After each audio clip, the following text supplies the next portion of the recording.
Is your small business guilty of random acts of marketing? You're so busy doing this thing, providing the service, taking care of customers, running the business, that the tasks of filling your pipeline, doing your email marketing, your social media marketing, those things that you know you should be doing, updating your website, creating content, recording a video like this, maybe, um, just drops off the bottom of the plate, and you say, I'll get to it tomorrow. And next thing you know, it's been 3 weeks, 4 weeks. The bald guy marketing exists to help small business be more efficient with their marketing plans, their marketing systems. But those fall under a broad range of categories, and so it's easy to misunderstand what falls within the scope of the marketing plan or the marketing strategy. When I was initially out of the Army and in the business world, I found myself in a print setting. And what I realized is I was trying to have conversations with people about what their marketing strategy, but I knew that I was trying to sell printing, and they knew that I was trying to sell printing, and I knew that they knew that I was trying to sell printing. And printing, if there's this many marketing channels, and there's way more, is only these two. And so I was constantly trying to steer the conversation back around to printing. When I'm no longer in printing, I call myself a marketing strategist, a marketing consultant, a marketing generalist. That allows me to talk about all these different channels. We can focus on the strategy. What is the purpose of our organization? Who are we trying to reach? What is the message that we're trying to reach them with? And will that message resonate with that audience? Once we have that understanding agreed to, then we can start talking about which strategies to use or which tactics and channels to use to transmit that message to that audience. So this is this broader ability to talk about these more esoteric ideas about marketing. And then we drill down into, okay, what is the content strategy? What is the message that we're trying to create? How do we communicate that on a regular recurring basis? Understanding that only 2% of sales or so are made on the first contact. The vast majority of sales are made on the 5th, 6th, 8th contact, and most salespeople are stopping after the 2nd or 3rd touch. So how do we create this marketing system, this marketing process that allows us to reach that audience on a frequent enough basis that we start resonating with them, we start connecting the dots for them of how it is that we solve the problem that they're facing with our product, our service. So people talk about a social media management agency. So what is a social media marketing agency, and what do they do? I say that SMM, social media marketing or social media management, has 3 buckets. Bucket 1 is the content. So that's the social media post. That's the video content that you're producing, the reels and the shorts and the TikToks, the tweets on Twitter. That's the social media content. And so when a company or when a potential customer encounters your company, they need to see a history of regular ongoing content that shows that you know what you're talking about, that you're a relative expert in your field, and that you're dependable and trustworthy. If the only thing they see on your Facebook page is the first initial in a round icon that says T or whatever the first initial of your company name is, and a website link, they know that you've never used that platform. And if you're going to be in the platform where they're used to seeing people, you demonstrate credibility by having regular content there. But then the engagement part, so that's bucket 1, is just producing the content, and it has to be frequent, regular, ongoing content. If it's one insightful post per month, which is what I had one friend tell me, his goal was one insightful post per month. I'm sorry, nobody's waiting with bated breath for your one insightful post per month. Ain't gonna happen.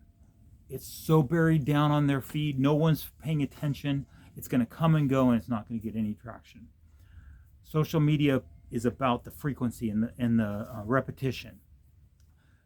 The good side of that is no single post has to be amazing. Each post can be, this is a thing that we're talking about. It doesn't have to be the complete story. It shouldn't be the complete story. You'll overwhelm people. It should be some little snippet, a snippet here, a snippet there, a snippet the other place. You're getting to the, instead of 1 or 2 touches, you're getting to the 12, 18, 24 touches, and you're developing this picture that you're the answer, you're the person that can solve this particular problem set. That's the content part of social media content. That's the media of social media. The social is engagement. So be social on social. Bridget Willard. She says, be social on social. And by that means she means engage with people, have conversations with people. When someone engages or likes on your content, go like something of theirs. Go follow them. Go see what they're about. Find out something about them. When somebody comments, the platform is expecting you to respond pretty quickly. If you're responsive to your followers on your social media, the algorithm of the platform rewards that. But it's important to understand that the purpose of the algorithm is to make each of us's experience on that platform unique to us. The algorithm is trying to understand what each one of us cares about and show us more of that, because that's what keeps us on the platform. So as a business, if you are expecting people to just follow your content because your content is so amazing, you're misunderstanding what the algorithm is trying to do for your audience, for your user.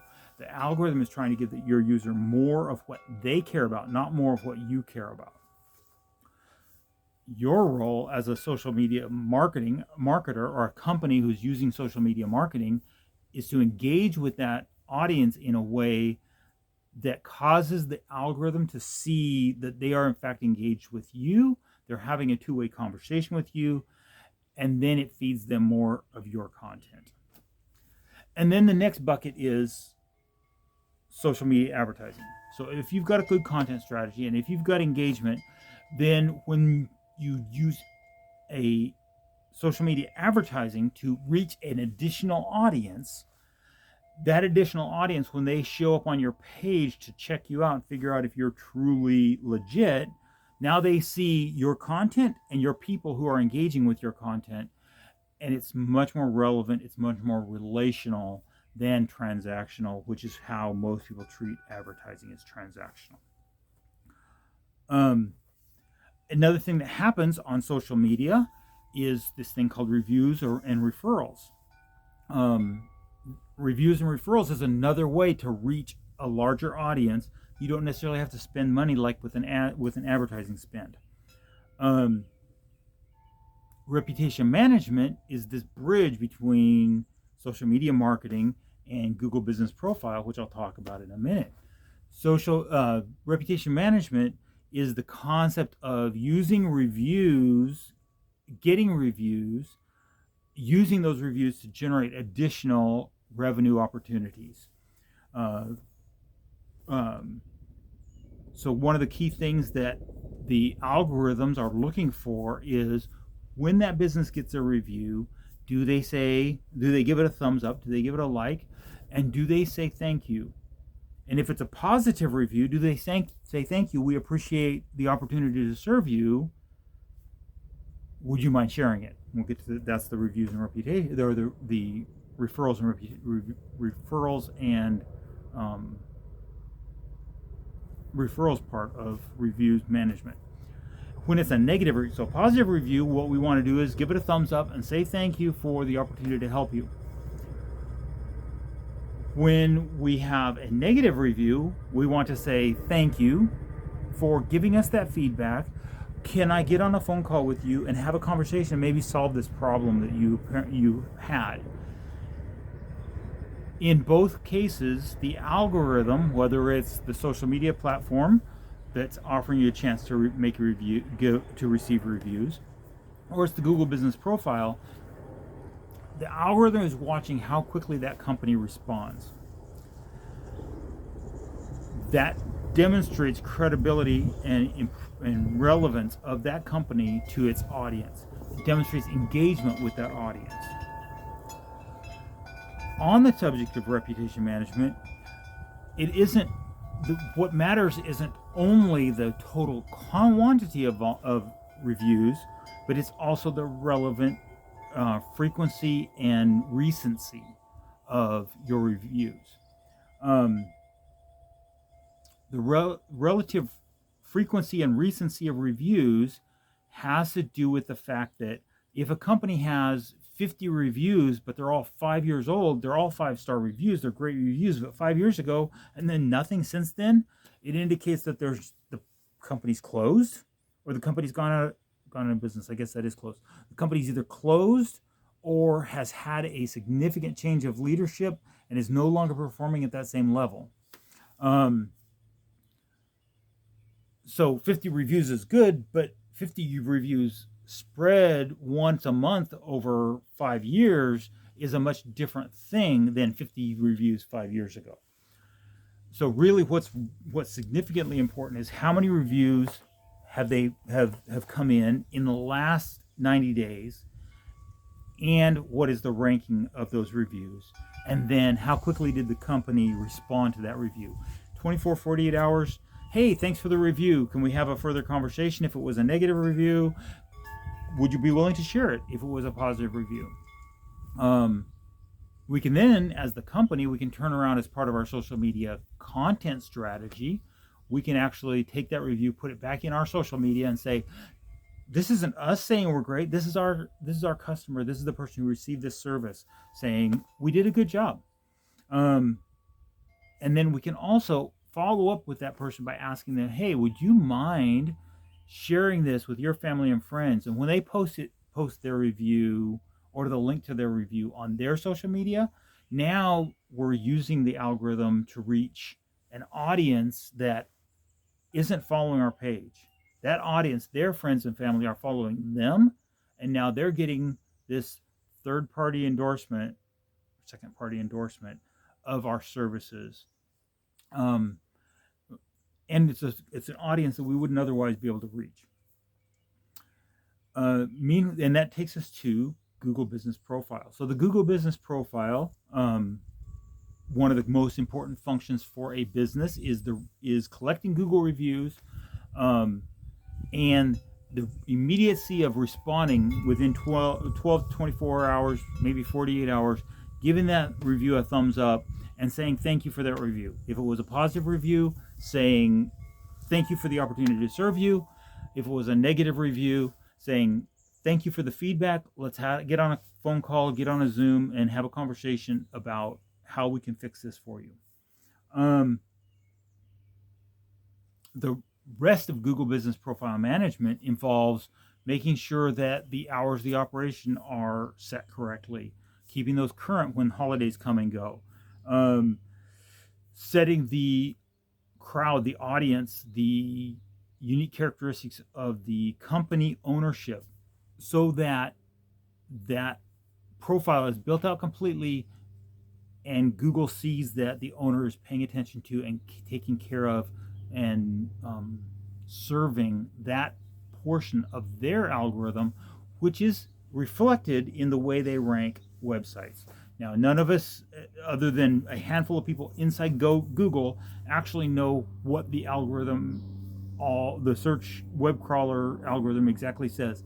And it's immaterial because just like with the social media algorithm, we know it's trying to make the individual user's experience interesting and keep them engaged on the platform. Similarly, the web crawler search algorithm, search engine results page, the SERP, is trying to do is give that searching person answers which are relevant to itself, to that individual person. So the algorithm isn't trying to feed your page to this person. The algorithm is trying to feed a set of answers to that person which are relevant to that particular person. The way we make it relevant to that person is by having reviews by their people that they trust and respect. How do we get that? For a local, this is much easier for a local service business than it is for somebody national or global who literally is trying to reach anybody and everybody. When we're building social media and content marketing plans for a local business, we can geographically, in addition to demographically, define our content in ways that makes the search algorithm see that our content is relevant only to people in certain very specific categories. Pierce County, Kitsap County, Seattle versus urban versus rural, Buckley or Enumclaw. And I just, by saying that, I create this way of thinking, the way of interpreting the text file of this video that will allow the search engine to say it's relevant to Western Washington and not quite so relevant to somebody in California. It's thus we can use some terms that makes it more increasingly relevant to someone who fits in that particular profile category. Additional issue that is often overlooked by people in Google profile management is the service listings for that company. So keeping that list of services that company provides relevant or current is very important, because often a company will shift its focus over time, and unfortunately the Google profile won't keep up, and now the Google profile becomes increasingly less relevant to what the company's actually doing, and therefore the search engine results when someone's trying to find those services are no longer relevant, no longer provide your company as the relevant answer when serving up a search engine results page.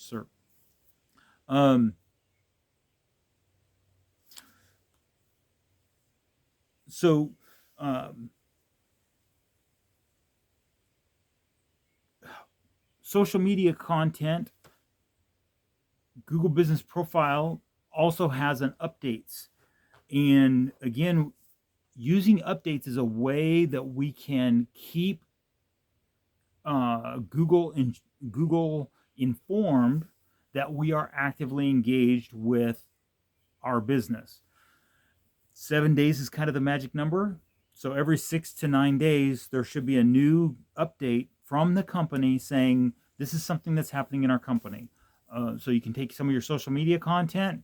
Some of it is purely social, feel good, warm, fuzzy kinds of things, and it probably isn't relevant. It probably isn't appropriate on your Google as a weekly Google update.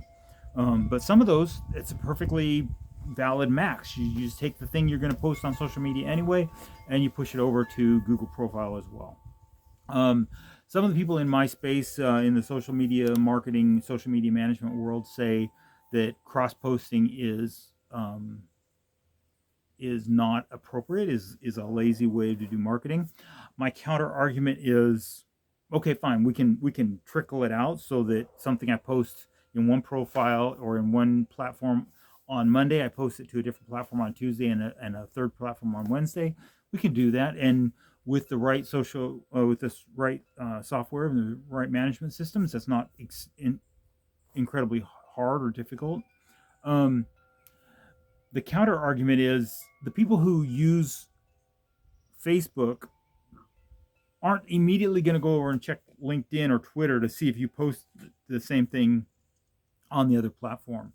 The people who are LinkedIn users aren't going to immediately check Instagram to see if what you just posted on LinkedIn is also what you're posting on Instagram. The only people that are looking at all those platforms are social media marketers. Um, it's a pretty small handful of the real world. Most people, that's not the way they act. Um, they have a platform that they're comfortable with, maybe two. Maybe they're on Facebook and they're on Nextdoor. Or as a small business owner, they might be on Instagram and Alignable. Um, if they work in the corporate world, or in academia, they're probably on LinkedIn and Instagram, LinkedIn and Pinterest, some combination like that. They're not on 5, 6, 7 platforms in a given workday, because it's a distraction from their workday. Those of us who are social media marketers, 3, 4, 5, 6 platforms, yeah, that's what we do, because that's what we do. Okay, so we're producing this content for our social media. We're producing updates, which is basically social media content for our Google profile. And what is that? Or what else? How else can we purpose that or repurpose that? So blogs are typically a longer form content, and email marketing is often a longer form content. But what a blog could be is 3 paragraphs, and each one of those paragraphs is a daily post that week. And an email, and the same 3 paragraphs is is an email that goes out once a week, once a month. All of it with links back to each other. So here's the 3 bullet points of the blog post, and it goes out as a social media post with a link to the blog post. It goes out as an email with 3 links to social media and a link to the blog post. People talk about, I'm a content marketer, and what they mean is they're recording long form video on YouTube. Well, okay, fine, but we can repurpose that. We can take out, YouTube calls it shorts, Instagram calls it a reel, TikTok calls it a tick. I don't know. You can you segment pieces out and repurpose that, and suddenly that 30-second segment, take the text, the closed caption text, make that the body of the social media post. Here's the imagery, the link to the short form version of the video, and you have a Thursday afternoon social media post. If you're trying to use social media to produce 1 insightful post per month, you're not going to get the attention you think you deserve. Social media requires significant repetitive frequency of content.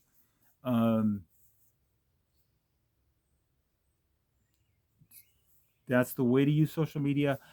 And the thing is, we can use the different content we're producing in video long form content, or blog long form content, or we're creating a video and then we're using the text of that to be the long form blog type content. And then we're repurposing that as a nurturing email, as a long form email.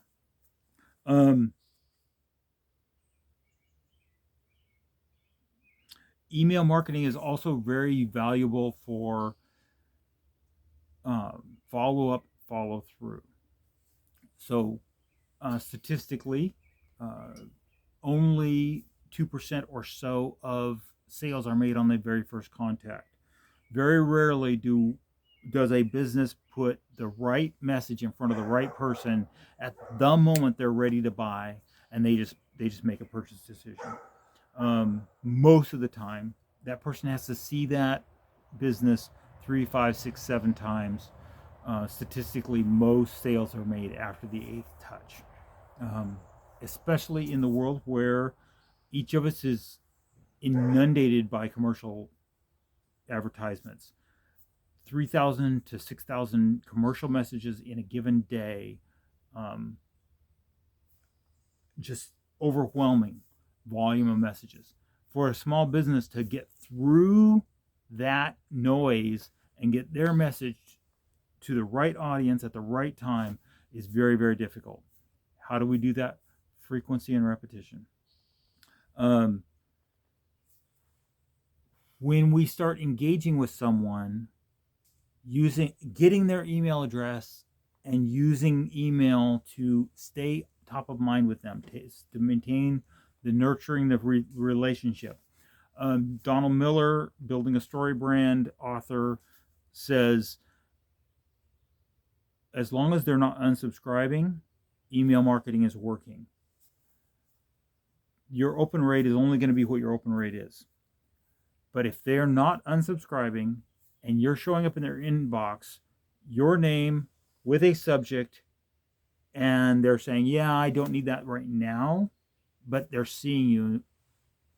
And 3 days later, a week later, they see your name and a subject again. And then they see your name and a subject again. It's frequency and repetition. They may not open your stuff for once or twice a month. And it's still achieving that nurturing effect that you're trying to achieve.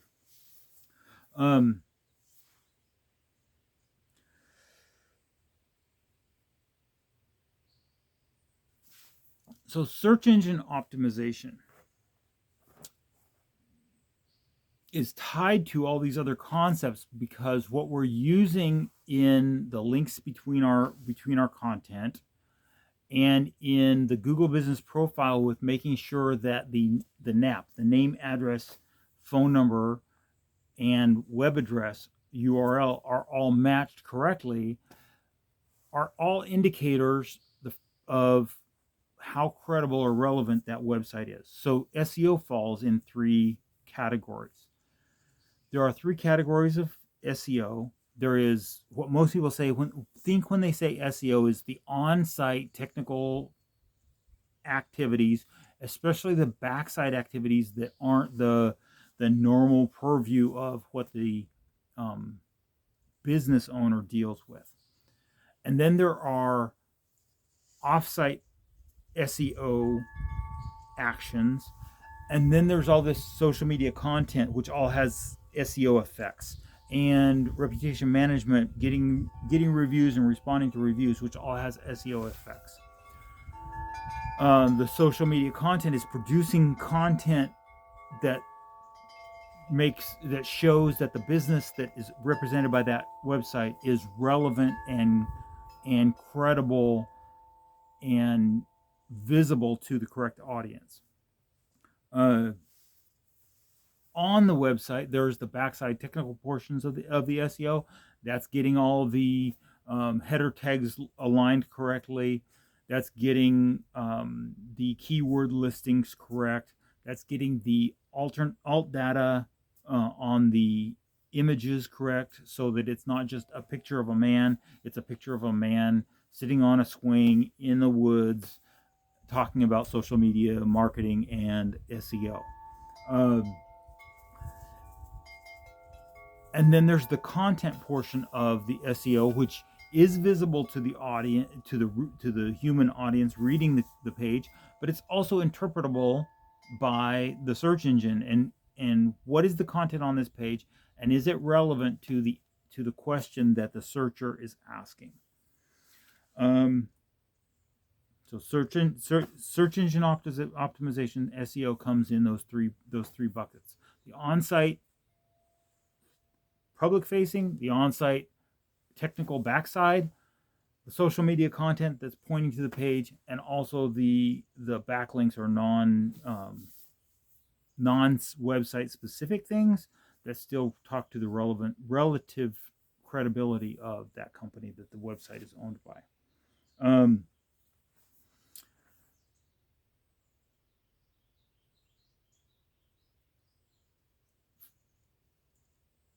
A social media or a marketing plan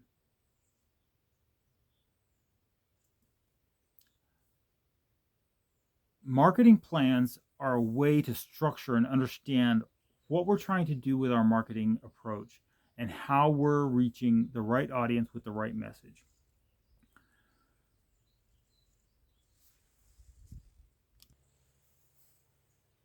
A marketing plan provides a structure, a system, a way of thinking about all of the marketing activities, so that you know that your plan is that you're not missing something in the way you're planning or in the way you're executing your marketing approach.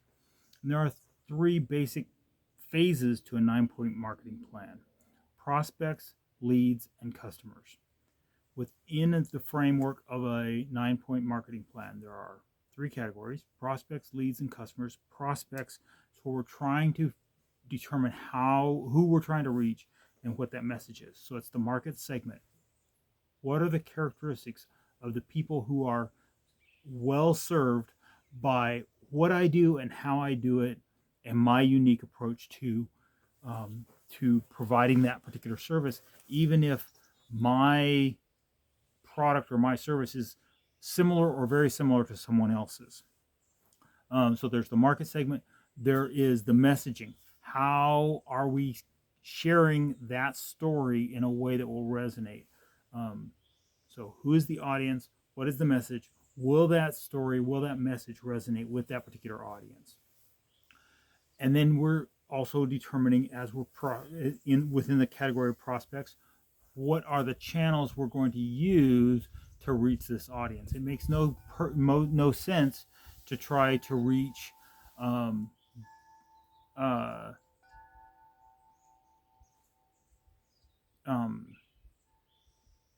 not coming up with a good example of somebody who definitely won't be on LinkedIn. It makes no sense to try to use Instagram to reach business professionals when we know that those business professionals are going to be on LinkedIn.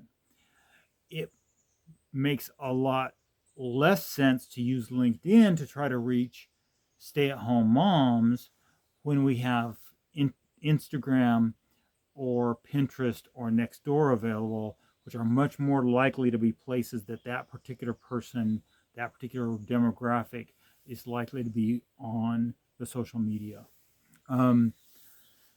Similarly, if we're doing direct mail and we're trying to reach a consumer base, residential addresses are much more valuable than business addresses.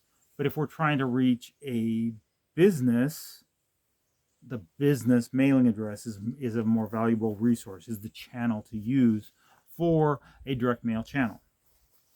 So prospects, leads, customers. Within the category of leads, that 9-point marketing plan has a capture plan, a nurture plan, and a close plan, or a sales plan. So now that we have a prospect plan, who are we trying to reach? What is the message? What channel are we going to use? Then we look at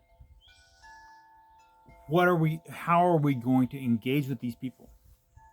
As we're putting that message in front of that audience through that channel, what are the things that are going to do that allow them to opt into our marketing system? How are we going to capture their information? Ask them for their contact information, their phone number, their email, and permission to continue to engage them in that platform, in that channel. Their social media handle, to use the Twitter word for it, and permission to continue a conversation, a dialogue.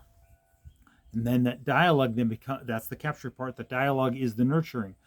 Are we sending an email follow-up sequence? Are we using text message follow-up sequence?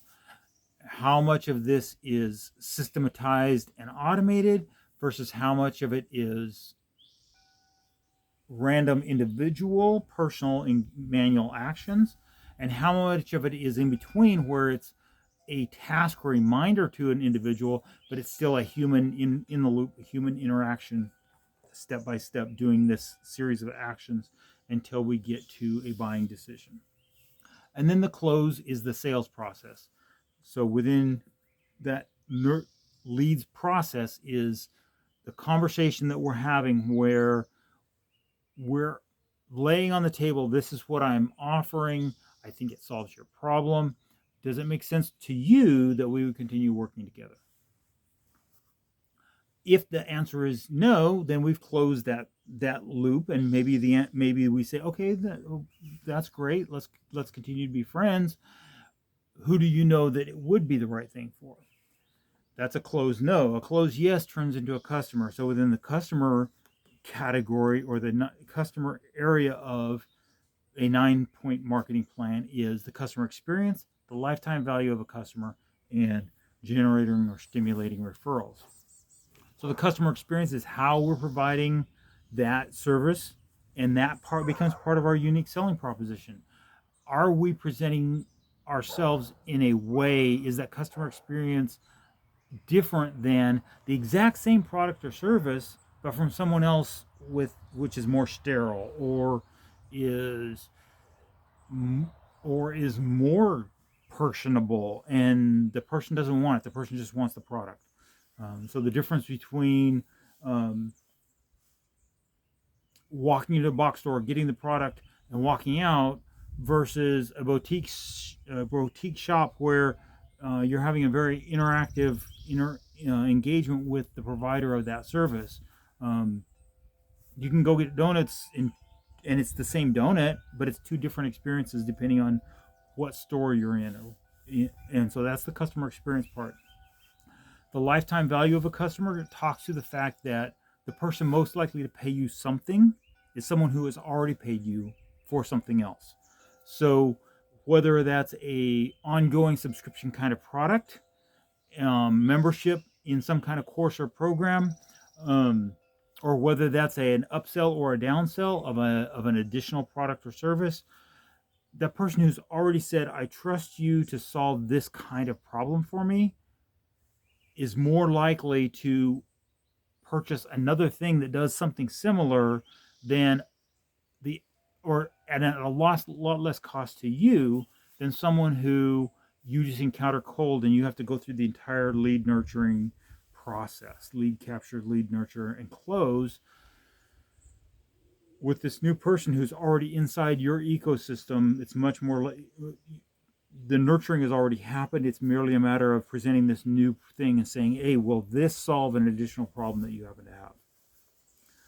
Similarly, within the 9-point marketing plan of prospects, leads, and customers, stimulating referrals from your existing customers, asking for the review, getting the review, thanking that person for the review, and then asking them to refer their family and friends, or asking them to share it on social media so you're reaching that larger audience that isn't following your business page but is engaged with them as their friends and family on their social media.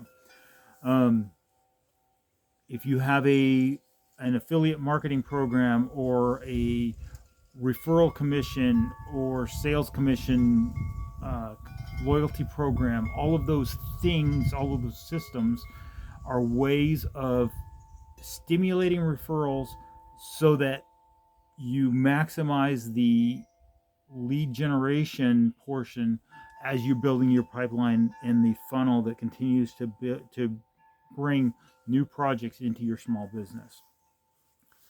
So the 9 points of a 9-point marketing plan: prospects, the market segment, the message, the channels; leads, what is the capture system, what is the nurture system, what is the close system or the sales process; and then customers, what is that customer experience, what is the lifetime value of the customer, and how do you stimulate referrals. That is the 9-point marketing plan, and allows the small business owner to have a system in place to know whether they're doing random acts of marketing or whether they have a structured marketing strategy that they're following. It's not time consuming. The portions that are automated as well as they can be, and the portions that are manual that do need to be a human in the loop are still systematized such that they happen routinely. In the Army, we used to talk about do routine things routinely.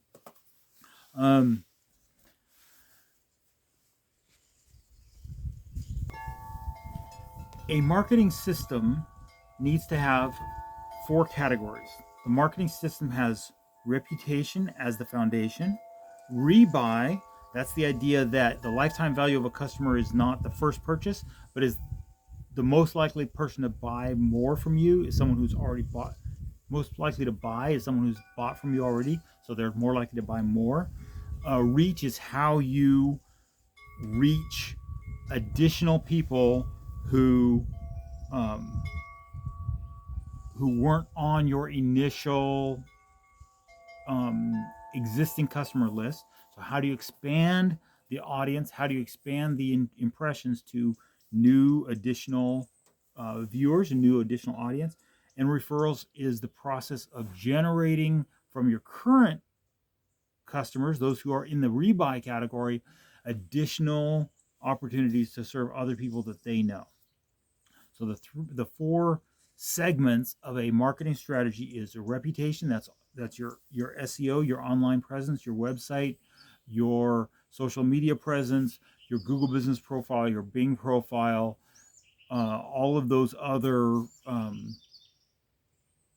online listings that show that you are a company that actually exists.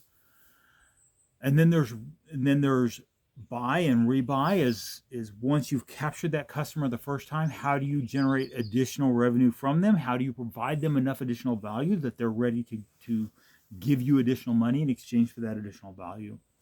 How do you use either organic or paid marketing messaging to reach additional audiences? And how do you reach an additional referrals from your current customers? So how do you incentivize the referrals so that you're reaching specific people who are ready to purchase now? Shortens your nurturing cycle significantly when you can sell through people who've already purchased from you. So the lifetime value of that customer is also how do you incentivize them to incentivize their loyalty such that they additionally refer work to you. So that's the four segments or the four systems of a marketing system are reputation, rebuy, reach, referral.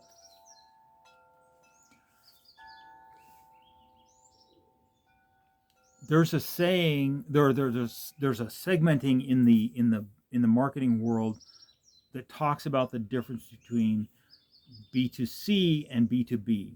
Business to consumer is B2C, business to business is B2B, and there's this concept or this thought that it's two different ways of marketing, two different ways of selling. B2C, the number of touches might be greater, but they're more arm's length, where you're putting out a message over and over and over and over again, and eventually that person is deciding to buy. B2B tends to be a closer relationship, but an even longer timeline, maybe fewer touches over the course of that timeline, but it's an extended purchasing period because most businesses have a purchase system in place, a purchase decision-making process that they go through when they're finding a vendor to provide some kind of service or product. But in the end, both of those concepts, B2C and B2B, miss the most important part, which is that these are human beings and these are human beings and these are human beings and these are... So all sales are H2H. All sales are human to human. If we talk about social media, that's the social part of social media. Media is the message you're putting out. Social is the conversation you're having with a human being. All sales are H2H. All sales are a conversation between two human beings. The only question is, what channel are you using to facilitate that conversation? Are you going to a series of business mixers and building rapport and relationship with some person over time in this B2B sales process that eventually turns into an opportunity to do a formal presentation? Very human relationship. For a B2C kind of environment, maybe you're putting out this whole bunch of content on social media, and when that person is liking or commenting on your social media posts, you're going and liking on their things that are happening on their personal profile or on their business profile. It's a human-to-human interaction. The social part of social media is the human-to-human interaction that creates that 8, 12, 24 touches that gets that person to a place where they're ready to make a buying decision.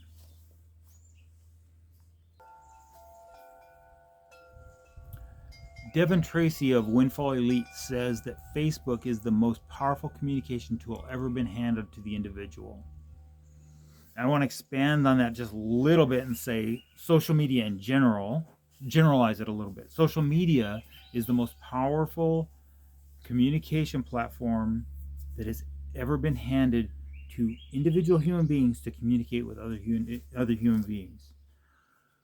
Social media allows us to engage with people who otherwise would be outside of our immediate circle of influence. It allows us to expand our circle of influence.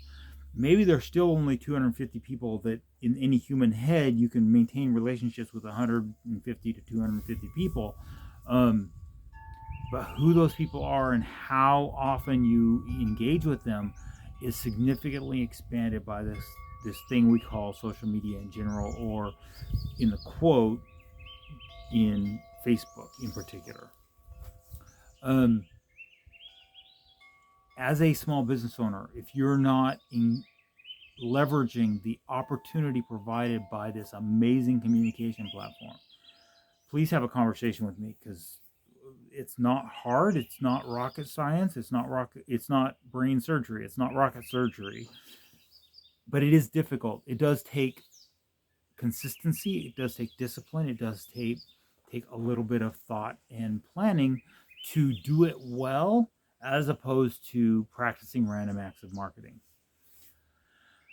And the flip side of that is, in the end, social media rarely punishes you for doing something that wasn't exactly a good idea. Now, if you literally say something stupid or unwise or disrespectful, especially if it's disrespectful of a large community, yeah, social media can and will punish you for that.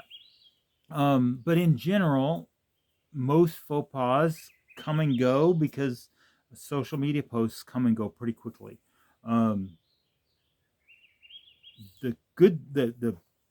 That's the good thing, is you probably can't do it wrong, as long as you're a reasonably decent human being in the first place.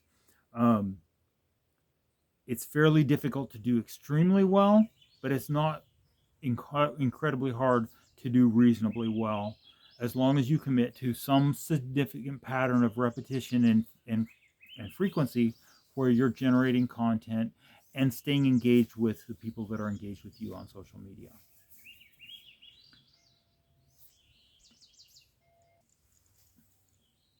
What a customer relationship system provides to a small business owner is a way of managing their contacts, their current customers, and their list of leads or prospects, and engaging those people with communications messaging, for the purpose of nurturing the relationship and generating sales, but generating rapport and building trust. So a CRM in the marketing world is a contact relationship manager, or client relationship manager, customer relationship manager. The one that I offer is based on a particular software platform. I call it the Bald Guy Marketing Hub, or the Bald Guy Communication Hub. And what it does is allows us to do a whole range of things that otherwise would be separate software: email marketing, text messaging, social media content management, reputation management, reviews, and requesting and following up with reviews.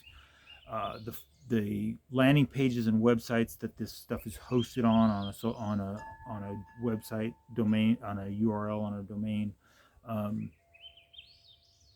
How you close the sale, so your proposals and your invoice proposals to get the sale, and the invoices to get paid.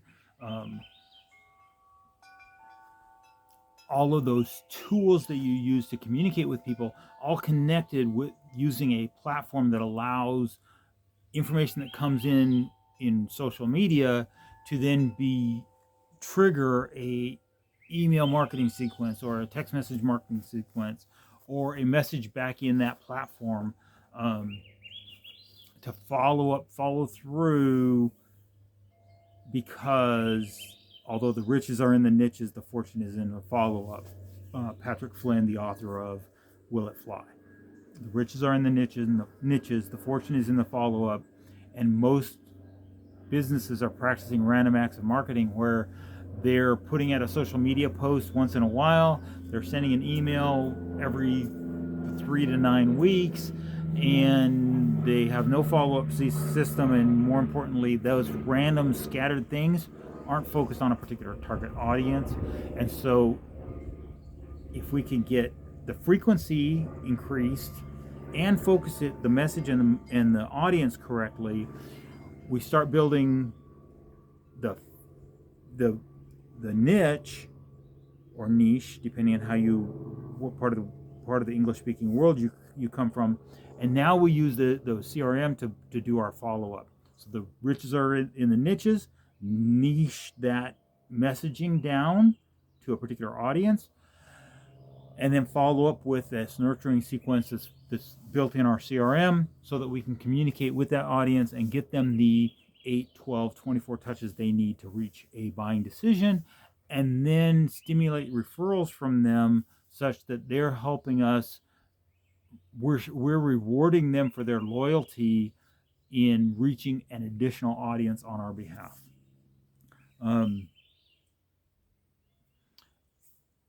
So that's the tool set that we use. Summarize, we call it a CRM, but the CRM function is only one part of the social media management, email management, website, web builder, the forms, the funnels, the forms and the surveys that we use on those platforms to gather the right kind of information to allow people to opt into or pre-qualify themselves and say, yes, this is the kind of service I need. And we can then say, yes, I have the ability to provide that service. And sometimes we can take that list of responses and say, you know what, I know that I can't serve them well, but I have 6 or 8 people in my circle who do those things that they actually need. And now how do I give them the referral and generate rapport within my vendor circle, even if I can't necessarily serve this particular person. So that BGM Marketing Hub, BGM Communications Hub is a tool that links all of those technical platforms together that provide us a more efficient way of managing our marketing channels. We still have to do the marketing planning, which makes sure that we are reaching the right audience with the right message that's going to resonate with them.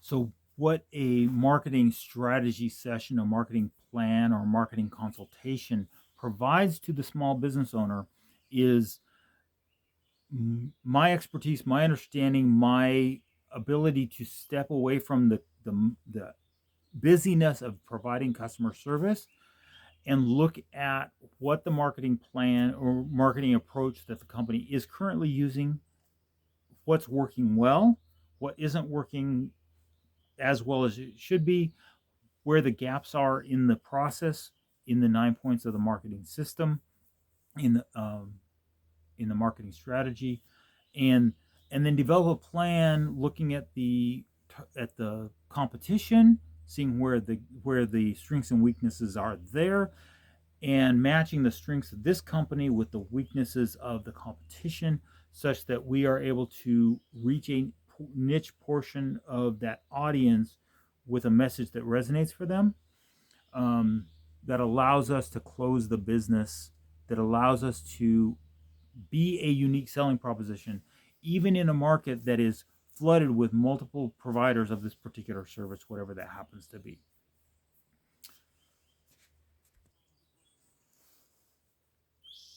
what a marketing plan or marketing consultation provides for the small business owner is a structure so that they know that they're no longer practicing random acts of marketing, that they're engaging the right audience with the right message using the right channels. So the reason that a small business owner would schedule a marketing consultation with me is so they can know those things. The marketing consultation addresses the message, the audience, the competition, and how is the product positioned. It's the core of how you develop a unique selling. It's the analysis for how you develop a unique selling proposition, a USP. It's a question of how are you addressing the 7 P's of the marketing mix: price, product, promotion, place, people, process, and proof. What that marketing consultation includes is a message and audience analysis, the analysis and proposal of a unique selling proposition, the summary of the analysis of what the current search engine optimization results are. One of the things that often happens for small businesses is they think that their website is performing better than it actually is because the search engine recognizes that that website is relevant to that individual. Our own business website is always relevant to us as a business owner. And as soon as the browser, as the search engine recognizes that relevance, that website will always rank high for that business owner.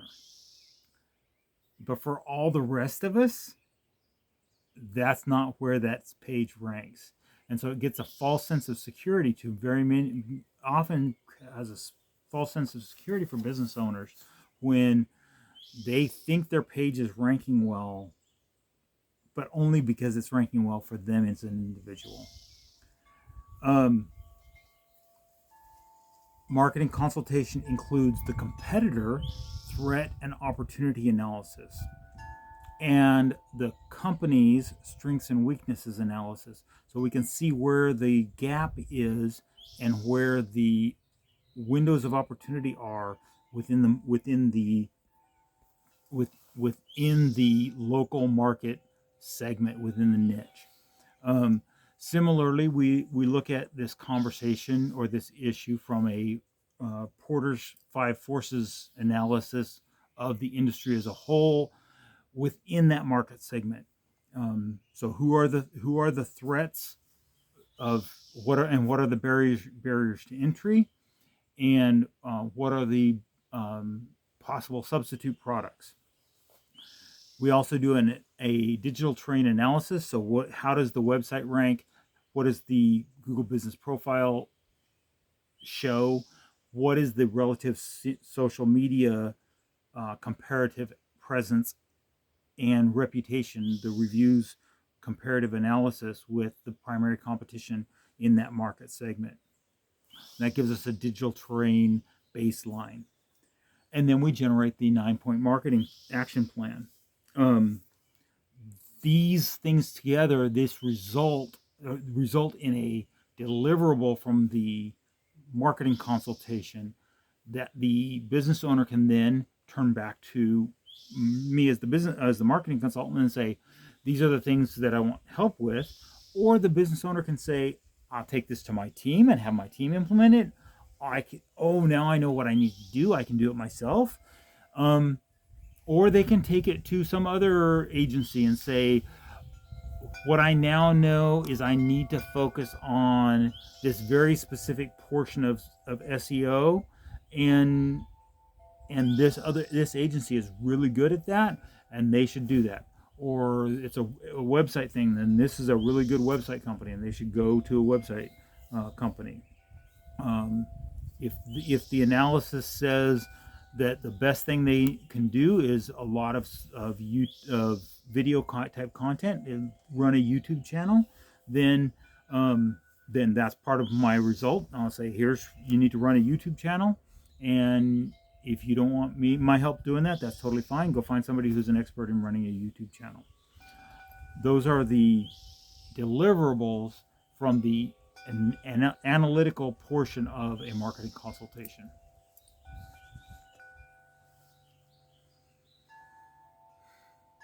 Do you know that 62% of all phone calls to small businesses go unanswered?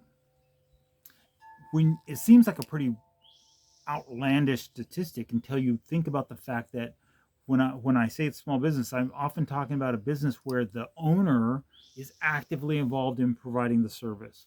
The owner is pushing a lawnmower, or a home inspector crawling underneath a house. The chiropractor that's physically doing manipulations on somebody and the phone rings. And that's not the only way that people are trying to get a hold of our small businesses. They're also DMing us. They're sending us Google Business Profile messages. They're sending us emails. They're sending us text messages. And if we don't respond within a very short time frame, those become missed opportunities because they're going to call someone else. So if we're on the roof trying to re-roof somebody's house and we miss a phone call, then suddenly we don't have the opportunity to do a roof the next week, or we're missing the opportunity to align someone's spine the next week. I have a system that solves that problem.